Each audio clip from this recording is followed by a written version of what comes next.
imaju pravo izražavati svoja mišljenja, protiv sam bilo kakve agresije, protiv sam bilo kakvog vrijeđanja na osobnoj razini, protiv sam toga da se vrijeđa i udruge, ali sam zato da svako može izraziti svoje mišljenje. Ako se neko protivi načinu na koji se u Savskoj šalju poruke, tad ima pravo to reći.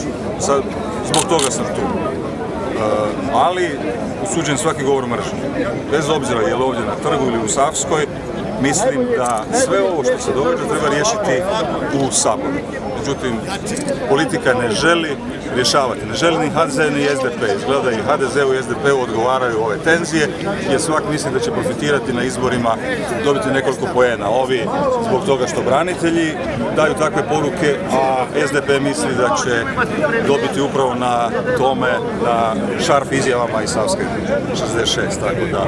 Jer i jučer je bilo govora mržnje, recimo Thompsonovog, što su mediji zatajili, recimo Hrvatska radiotelevizija. Tako da dok nismo vidjeli na portalima što je rekao, to treba usuditi, svaki takav govor mržnje. Branitelji u Savskoj tvrde kako iza ovog prosvjeda stoji SDP i HNS. Imate li vi takvih saznanja? Prije svega, ja mislim da ne stoji nitko. Ako itko stoji iza nekakvih prosvjeda, to su, morate vidjeti da su ovo ljudi koji su se ukupili spontano, zapravo da tu i nema prosvjednika.